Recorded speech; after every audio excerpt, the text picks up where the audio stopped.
الحمدللہ آج ہم ملک خالد اقبال صاحب کے گھر میں موجود ہیں. ہماری صافی برادری کے علماء یہ سارے پیارے ساتھیاں آئے ہوئے ہیں ان کو عمرہ شریف کی مبارکباد دینے کے لیے. اور ہمارے بھائی عاصم خان صاحب کے والد گرامی کا آج ختم پاک تھا، اور اس ختم پاک کے بعد آج ہم پھر گیٹ ٹوگیدر ہوئے ہیں تاکہ عمرہ شریف کی مبارک بھی ہم ملک صاحب کو دیں، اور پھر عاصم خان صاحب کے والد گرامی کے لیے دوبارہ اصحال ثواب اور دعائے مغفرت بھی کریں. اس موقع پر الحمدللہ ہماری صافی برادری میں سے بہت بڑا نام جناب بھائی رفیق مغل صاحب، جو کہ الحمدللہ حافظ قرآن بھی ہیں. ان کے تینوں بیٹے بھی ماشاءاللہ قرآن پاک انہوں نے حفظ کیا ہے، اور عشق مصطفیٰ سے لبریز ہیں، جو الحمدللہ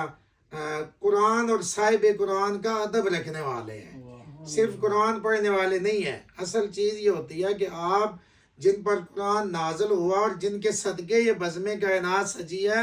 ان کے ساتھ آپ کا تعلق کیا ہے اور کتنا مضبوط تعلق ہے، جو اس دنیا میں بھی کام آئے گا اور قیامت والے دن بھی یہی حضور سے محبت والا تعلق قائم آئے گا، آپ کو کام آئے گا. میں بھائی رفیق مغل صاحب کی خدمت میں گزارش کروں گا کہ آپ کچھ ایک حسین سا گلدستہ ناز شریف کا چند اشعار میں آپ پیش کریں اور پھر دعا کرتے ہیں انشاءاللہ. بہت شکریہ قاری محمود الحسن صاحب، آپ کی جو دینی خدمات کا یہاں پہ تسلسل ہے UK کے اندر، لندن کے اندر 25 سال پہ محیط ہے. ملک خالد صاحب آپ کے ہم رکاب ہیں، اور آج ہم جو اکٹھے ہوئے ہیں بنیادی طور پر تو ملک صاحب اللہ تعالیٰ نے آپ کو اپنے گھر بلایا، آپ کو اپنا مہمان کیا، حرمین شریفین سے ہو کے آئے، مدینہ المنورہ سے ہو کے آئے، عمرہ کی سعادت حاصل کر کے وہ مبارکباد دینی تھی. اور ہمارے بہت پیارے بھائی عاصم صاحب یہاں پر بیٹھے ہوئے ہیں، ملک عاصم صاحب، تو خان عاصم خان صاحب، تو ان کے والد صاحب جو ہے اس ظاہری دنیا سے پردہ فرما گئے ہیں، تو ان کے لیے دعا بھی تھی اللہ تعالیٰ ان کو کروٹ غریق رحمت کرے، جنت الفردوس میں جگہ دے، جنت کا گھر بنائے. تو میں قاری صاحب کی بات سے تھوڑی سی بات آگے کر کے پھر اختصار کے ساتھ اس کو ختم کروں گا. قاری صاحب نے بڑی خوبصورت بات کی. قاری صاحب نے کہا کہ جن کے لیے جہان سجایا گیا، جس کے لیے، اور اللہ نے کیا فرمایا تھا کہ میرے محبوب میرا تجھ سے یہ وعدہ ہے کہ سرزمین کائنات کے جس خطے پر، آسمان کے جس کونے پر، ہوا فضا خلا کے جس جھونکے پر، درخت کے جس پتے پر، پھول کی جس پتی پر، شبنم کے جس قطرے پر، پرندے کی جس اڑان پر، جس انسان کے دل و دماغ و زبان پر، جس کتاب کے ورق پر، جس قلم کی نوک پر تیرا ذکر ہوگا، میں ابر رحمت کی رمجم برسا دوں گا. اور اس کو کیا خوبصورت الفاظ میں پنجابی میں کہا گیا کہ فلک خوبصورت سجایا نہ ہوندا، کسی چیز دا ایتھے سایہ نہ ہوندا، نہ اے عرش کرسی نہ چند تارے، شب و روز دے اے نہ ہوندے نظارے، نہ جن و بشر تے نہ کوئی پرندہ، حیاتی مماتی نہ مویا نہ زندہ، نہ حوراں دی قصے، نہ آدم نہ حوا، نہ یعقوب یونس نہ یوسف زلیخا، نہ تختاں تے تاجاں دے سلطان ہوندے، نہ محلاں دے والی نہ دربان ہوندے، نہ ملدی کسے نو کدے زندگانی، ہوا اے نہ ہوندی نہ ہوندا اے پانی، نہ عرش و فرش نہ خاکی نہ نوری، زمانے تے کچھ بھی نہ ہوندا ظہوری، کسی چیز دا ایتھے سایہ نہ ہوندا جے رب نے محمد بنایا. یہ ہمارے نبی ہیں، یہ ان کی تعریف ہے. وجہ وجود تخلیق کائنات جو ہیں وہ پیغمبر اسلام حضرت محمد مصطفیٰ صلی اللہ علیہ وآلہ وسلم کی ذات مبارکہ ہے. قاری صاحب کے آنے سے پہلے بھی ہم جو یہاں پر ملک صاحب آپ کے اس پر نور گھر میں، اس مبارک گھر میں ہم بیٹھ کر اللہ تعالیٰ اس کو رحمت کا گوارہ بنائے، اللہ تعالیٰ اس میں خیر دے، برکتیں دے، رحمتوں کا نزول کرے. تو یہاں پر یہی ذکر کر رہے تھے ہم نبی کریم صلی اللہ علیہ وسلم کا. تو باتیں کرنے کو بہت ہے، اتنی زیادہ باتیں ہیں. آپ اس نبی کا ذکر کریں اور آپ کے پاس آپ کہیں کہ میں ذکر کر پاؤں گا، یہ ممکن نہیں ہے، یہ بالکل ممکن نہیں ہے. تو غالب نے بھی بڑی خوبصورت بات کی تھی. غالب نے کہا تھا کہ زباں پہ بار خدا کس کا نام آیا، زباں پہ بار خدا کس کا نام آیا، نطق نے بوسے میری زباں کے لیے، یعنی میری گفتگو نے، میرے بولنے کی صلاحیت نے میری زبان چوم لی کہ میں نام کس کا لے رہا ہوں. تو ایک بڑی خوبصورت جو ذکر کیا گیا نبی کریم صلی اللہ علیہ وسلم کے بارے میں. ویسے یہ معجزہ ہے حضور صلی اللہ علیہ وسلم کا کہ ایک شخص کی شان میں 50,000 اشعار صرف ایک بندے نے لکھے، اور اس نے لکھنے کے بعد اس نے کہا کہ یہ ہو ہی نہیں سکتی تعریف مجھ سے. تھکی ہے فکر رسا مدح باقی ہے، قلم ہے آبلہ پا مدح باقی ہے،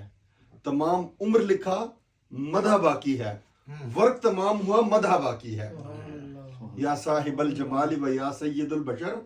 من وجهک المنیر لقد نور القمر لا يمکن الثناء کما کان حقا۔ اس نے کہا بعد از خدائے بزرگ تو قصہ مختصر، تو اس سے زیادہ بات ہی نہیں ہو سکتی۔ تو اشعار کچھ یوں ہیں کہ وہ صبح ربیع کی سحر کا اجالا، وہ جس کو بہاروں نے صدیوں میں پالا، جسے حق نے خود آپ سانچے میں ڈھالا، وہ جس نے اندھیروں سے ہم کو نکالا، وہ برکت کا پرتو وہ رحمت کا جالا، وہ آدم تا عیسیٰ سبھی کا حوالہ، فلک چاند سورج ستارے گواہ ہیں، زمین کے حسین سب نظارے گواہ ہیں، وہ آیا ہے جس نے جہاں کو سنبھالا، حسن کی نزاکت امنگوں کی مالا، وہ ہر نوری بشری سے بہتر و بالا، جو سمجھے تو کوئی اسے ہوش والا، وہ ہر معجزے میں نبیوں سے اعلیٰ، وہ تقویم احسن میں سب سے نرالا، وہ آدم نے اپنی نگاہوں میں دیکھا، وہ تخلیق قدرت کی باہوں میں دیکھا، وہ عزت میں اول، وہ عظمت میں اول، شوکت میں اول، رفت میں اول، عفت میں اول، عصمت میں اول، چاہت میں اول، قدرت میں اول، یوسف سے پہلے، یوشا سے پہلے، صالح سے پہلے، یحییٰ سے پہلے، وہ توحید رب کی سنانے ہے آیا، وہ امت کو سینے لگانے ہے آیا، وہ آباد کرنے جہان آ گیا ہے، وہ سب کی خوشی کا سامان آ گیا ہے، وہ کسریٰ کے کنگرے گرے جا رہے ہیں، یہودی بھی دیکھو مرے جا رہے ہیں، مسیحی بھی ماتم کرے جا رہے ہیں، جو مال معلّہ کمال تعالی نگاہوں کی جنت نبوت کا تالا۔ اس سے بڑی یعنی کہ نبی رحمت صلی اللہ علیہ وسلم کی کوئی بات نہیں ہو سکتی، تعریف نہیں ہو سکتی۔ میں مبارکباد پیش کرتا ہوں سب سے پہلے جناب قاری محمود الحسن فرشواری صاحب آپ کو، فراشوی صاحب آپ کے دل میں عشق رسول صلی اللہ علیہ وسلم کے جذبات کوٹ کوٹ کے بھرے ہوئے ہیں۔ آپ جو 25 سال کا یہ سفر ہے، یہ پتہ نہیں کتنا ملٹی پلائی ہونا ہے وہاں پہ، اور کتنی اللہ تعالیٰ نے آپ کو اس کی عزتیں عطا کرنی ہیں، برکتیں عطا کرنی ہیں۔ ہم آپ کو دیکھ رہے ہیں، ہم آپ کے پاس جب آتے ہیں، آپ کو کور کرتے ہیں، آپ کے اوپر اگر ہمارا کیمرہ جاتا ہے تو ہم سمجھتے ہیں کہ آپ کا کام ہم اس میں شامل ہو رہا ہے، ہمارا اس میں حصہ ڈال رہا ہے۔ تو ملک خالد صاحب، اللہ تعالیٰ آپ کا سفر قبول کرے، آپ کا عمرہ قبول کرے، مدینہ شریف کی کھجوریں آپ نے ہمیں زمزم دیا جو سب سے بڑی سعادت کی بات ہے۔ اس کے بعد آپ نے بڑی آفریں کی ہیں چائے کی، کھانے کی، میں نے کہا نہیں اس کے بعد تو کچھ نہیں ہے۔ تو اللہ تعالیٰ جنت الفردوس میں جگہ دیں خان صاحب کے، آصم خان صاحب کے والد گرامی کو۔ تو اسی پر گفتگو ختم کرتے ہوئے قاری صاحب سے کہتا ہوں کہ الصلاۃ والسلام علی رسولہ الکریم۔ یا اللہ تیرا شکر، تیرا کرم، تیرا فضل، چل مہاد ہمیں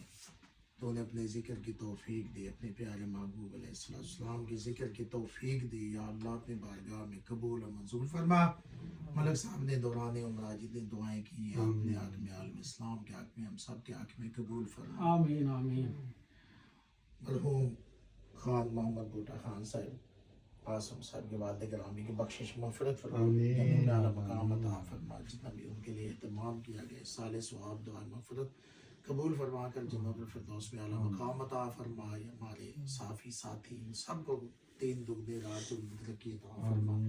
ان کے رزق روزی میں برکتیں عطا فرما، ان کے یا اللہ اس کام میں آسانیاں عطا فرما۔ الجنت انسٹیٹیوٹ دیگر محافل میں جاتے ہیں، ماشاءاللہ میلاد شریف کی خوبصورت کوریج انہوں نے کی تھی، ہمیشہ محبت کرتے ہیں اللہ دین کے اس کام میں، اس کو آگے بڑھاتے ہیں، آگے پہنچاتے ہیں اس آواز کو۔ یا اللہ ان کے لیے صدقہ جاریہ فرما، اجر عظیم عطا، ان کے مرحومین مرحومات کی بخشش فرما، والدین عائزہ و اقربا جتنے بھی فوت شدگان ہیں یا اللہ سب کی بخشش و مغفرت فرما، اور ہم سب کے عشق مصطفیٰ میں اور اضافہ فرما، نماز کے پابندی قرآن پاک کی تلاوت درود پاک، اور یا اللہ یہ تعلق قائم دائم فرما، اور ملک صاحب کے گھر میں اسی طرح محافل لگی رہے، سدا بہار